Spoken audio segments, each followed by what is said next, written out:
देखिए बेटा, गिवन है आपको mixture of N2 and H2 in the ratio of 1 mole of nitrogen to 3 mole of hydrogen was partially converted into ammonia so that the final product was a mixture of all three gas. The mixture have density of 0.497 gram per liter at 25 degrees Celsius and 1 atm pressure. What would be the mass of gas in 22.4 liter and 1 atm at 273 Kelvin? Calculate percentage composition of the gaseous mixture by volume. So first of all अभी हम पहले यहाँ पे reaction की बात करें. Reaction क्या होगा, N2 और H2 की रिएक्शन से क्या बनता है, NH3 बनता है. तो फर्स्ट ऑफ ऑल हमें रिएक्शन तो क्लियर होना चाहिए.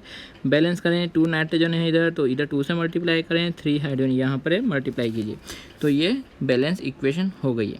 अब देखिए आपको, अगर हम यहाँ पे स्टोइशियोमेट्री के अकॉर्डिंग बात करें तो 1 मोल ऑफ N2, स्टोइशियोमेट्री क्या है, 1 mole of N2 and 3 mole of H2 अगर रिएक्ट करता है तो क्या बनता है, 2 मोल ऑफ NH3. कंडीशन क्या है, जब ये कंप्लीट रिएक्ट कर रहे हो, राइट. अब आपको बोला है कि मोल्स का रेशियो क्या है, 1 मोल टू 3 मोल, तो यानी यहाँ पर 1:3 मोल्स कंप्लीट रिएक्शन के लिए रिक्वायर्ड होते हैं. बट यहाँ पर कंप्लीट रिएक्शन नहीं हो रही है. आपको 1:3 के रेशियो में मोल्स लेना है. आपकी जैसे इच्छा हो वैसे मोल्स लीजिए, बट वो 1:3 के रेशियो में होना चाहिए. मैं इजी कैलकुलेशन के लिए 1 मोल N2 का लेता हूँ एंड 3 मोल ऑफ H2 ले लेता हूँ.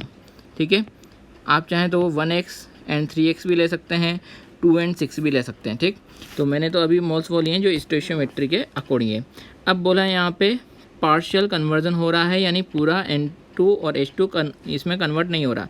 तो अगर 1 मोल और 3 मोल कम्प्लीटली रिएक्ट नहीं हो रहे हैं तो कुछ रिएक्ट हो रहे होंगे. हम मान लेते हैं यहाँ पर N2 का 1 मोल में से x मोल रिएक्ट हो रहे हैं, रिमेनिंग कितना बचा, 1 माइनस एक्स. तो अगर 1 मोल N2 रिएक्ट हो रहा था तो वो कितने मोल्स की रिक्वायरमेंट थी, उसको 3 मोल की रिक्वायरमेंट थी. तो 1 मोल की रिएक्शन 3 मोल ऑफ H2 से हो रहा था और 2 मोल ऑफ अमोनिया बन रहा था. इसको ध्यान से समझिएगा कि 1 mole of N2 3 mole of H2 के साथ रिएक्ट होकर 2 मोल ऑफ अमोनिया बना रहा था. अब हमने यहाँ पर ये 1 में से x को माइनस क्यों किया, क्योंकि यहाँ पर x मोल ऑफ नाइट्रोजन किस में कन्वर्ट हो रहे होंगे, अमोनिया में. अब अगर नाइट्रोजन अमोनिया में कन्वर्ट हो रहा है तो हाइड्रोजन के साथ भी रिएक्ट कर रहा होगा. तो अब रिएक्शन में रेशियो क्या होना चाहिए, 1 mole of N2 3 mole of H2 के साथ रिएक्शन करेगा, तो x मोल ऑफ N2 कितने के साथ रिएक्शन करेगा, 3x के साथ. जितना N2 है उसका 3 टाइम्स H2 कंज्यूम होगा. तो x मोल N2 कन्वर्ट हो रहा था तो उसके लिए कितना है, x का 3 टाइम्स यानी 3x moles of H2 required होगा. तो रिमेनिंग मोल्स यहाँ पर H2 के कितना हुआ, 3 माइनस 3x. अब 1 मोल ऑफ N2 से 2 मोल ऑफ NH3 बन रहा था, तो x मोल से कितना बनेगा, 2x मोल. ठीक है, होपफुली ये आपको रिलेशन क्लियर होंगे. अब देखिए यहाँ पर आपको बोला गया है डेंसिटी ऑफ मिक्सचर. अब इस मिक्सचर का डेंसिटी गिवन है आपको और टेम्परेचर गिवन है, प्रेशर गिवन है. तो अब आपको बताना है यहाँ पे composition of gases mixture by volume क्या होगा, या फिर आपको पूछा है what would be the mass of gas in 22.4 litre 1 atm. तो अगर आपको गैस का मास पता करना है तो गैस के मोल्स पता होने चाहिए. मोल्स करने हैं तो उसके लिए आपको x का वैल्यू पता करना पड़ेगा. ठीक है, तो x का वैल्यू पता करना है तो उसके लिए हम क्या करें, उसके लिए इन्फॉर्मेशन गिवन है आपको, डेंसिटी ऑफ मिक्सचर. तो क्या हम यहाँ पर कोई ऐसा टॉपिक हमने पढ़ा है जहाँ पर हम डेंसिटी ऑफ गैस निकालते हैं? यस, बिल्कुल, हमने डेंसिटी ऑफ गैस का कैलकुलेशन किया था. याद कीजिए, वेपर डेंसिटी पढ़ा था, उससे पहले हमने डेंसिटी ऑफ गैस का कैलकुलेशन किया था. तो डेंसिटी ऑफ गैस क्या होता है, pressure into molar mass upon RT. अब यार डेंसिटी किसकी गिवन है, गैसियस मिक्सचर की, तो मोलर मास भी किसका होगा, गैसियस मिक्सचर का ही होगा. तो डेंसिटी आपको गिवन है 0.497, प्रेशर आपको गिवन है कितना, 1 atm, मोलर मास कितना है वो आपको यहाँ पर मिल जाएगा, अपॉन R का वैल्यू 0.0821 एंड टेम्परेचर कितना है 25 डिग्री सेल्सियस. केल्विन में कन्वर्ट करेंगे तो कैसे करते हैं, 298 यहाँ पर आ जाएगा, यानी 273 प्लस 25. तो यहाँ पे 298 से आप डिवाइड करेंगे. अच्छा, ये हम क्यों कर रहे हैं कि हमें अगर density of mixture gases mixture पता है, प्रेशर पता है, टेम्परेचर पता है, तो हम मोलर मास यहाँ से निकाल सकते हैं मिक्सचर का. और मिक्सचर का मोलर मास कैसे कैलकुलेट किया जाता है उसका हमने एक फॉर्मूला बताया था. क्या होता है molar mass of mixture, M1N1 plus M2N2 upon N1 plus N2. क्या जितना भी गैस है उन सबका ले लेंगे, M3N3 upon N1 plus N2 plus N3। तो क्या आपको यहाँ पे तीनों गैस के मोलर मास पता है क्या? यस, N2 का मोलर मास पता है, H2 का पता है, NH3 का पता है। क्या आपको यहाँ पे इनके मोल्स पता है क्या? यस, X की टर्म में आपको रिएक्शन के बाद कितने कितने मोल्स हैं वो भी पता है। तो यहाँ से आप टोटल मोल्स भी निकाल सकते हैं। तो इसकी हेल्प से आपको क्या मिल जाएगा? X का वैल्यू मिल जाएगा। तो ये कितना होगा? 0.497 इक्वल टू, सॉरी यहाँ से मोलर मास ऑफ मिक्सचर निकाल लीजिए। मोलर मास ऑफ मिक्सचर क्या होगा? Molar mass of mixture will be equal to 0.497 into 0.0821 into 298। Multiply करेंगे तो मोलर मास ऑफ मिक्सचर मिलेगा आपको लगभग 12.15 ग्राम के इक्वल। तो अब मोलर मास ऑफ मिक्सचर का फॉर्मूला क्या है कैलकुलेट करने के लिए? M1N1 plus M2 N2 plus M3 N3, because 3 gas है इसलिए हमने 3 बार लिया है, N1 plus N2 plus N3। So value put कीजिए 12.15। अगर हम N2 के लिए बात करें उसका मोलर मास कितना होता है N2 गैस का? 28। कितना मोल्स है N2 गैस के? 1 माइनस एक्स, प्लस M2 किसका है? H2 का, उसके मोल्स कितने हैं? 3 minus 3x, plus M3 ammonia के कितना है? 17 मोलर मास होता है, कितना होगा? 2x अपॉन टोटल मोल कितना होगा? तीनों का सम 1 minus x plus 3 minus 3x plus 2x। तो इन तीनों का एडिशन कर दीजिए, 1 minus x plus 3 minus 3x plus 2x। ठीक है, तो यहाँ से आप देख लीजिए क्या हो रहा है, वैल्यू इसका कितना आ रहा है। मल्टीप्लाई कीजिए 28 minus 28x plus 6 minus 6x plus 34x upon कितना बच रहा है यहाँ पर? 3 एंड 4, ये minus 4x plus 2x, 4 minus 2x। तो यहाँ पर देख लीजिए 28x माइनस 6x कितना हो जाएगा? 34x। तो ये 34x तो यहाँ पर कैंसिल आउट हो गया। क्रॉस मल्टीप्लाई कीजिए, यहाँ से आपको x का वैल्यू मिलेगा।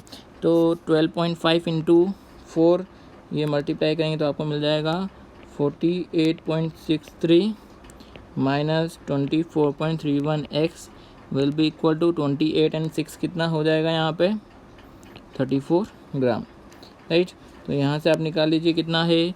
24.31x equal to 48.63 minus 34, right.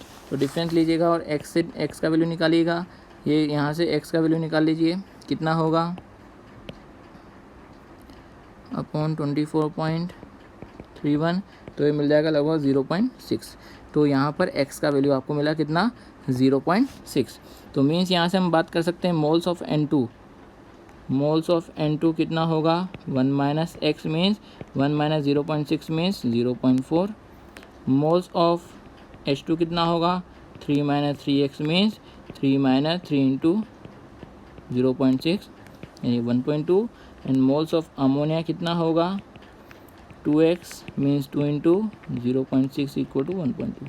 ये वैल्यू हमने कहाँ से लिया है? ये वाला 1 minus x, 3 minus 3x and 2x से यूज़ में लिया है। तो अब यहाँ पे आपको गैस के मोल्स पता लगे कि तीनों गैस के मोल्स क्या क्या होंगे। अब अगर तीनों गैस के मोल्स पता लग गए तो आपको क्या पूछा है?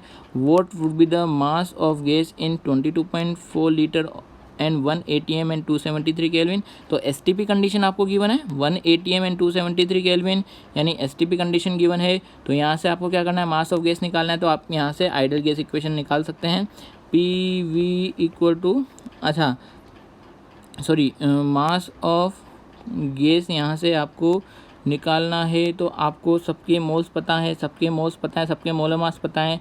तो मोलर मास और मोल्स को मल्टीप्लाई करके सबका एडिशन कीजिएगा, मास मिल जाएगा। ठीक है, वो बहुत बड़ा कैलकुलेशन नहीं है। हम बात करते हैं यहाँ पे percentage decomposition of the gases mixture by, sorry percentage composition of the gases mixture by volume.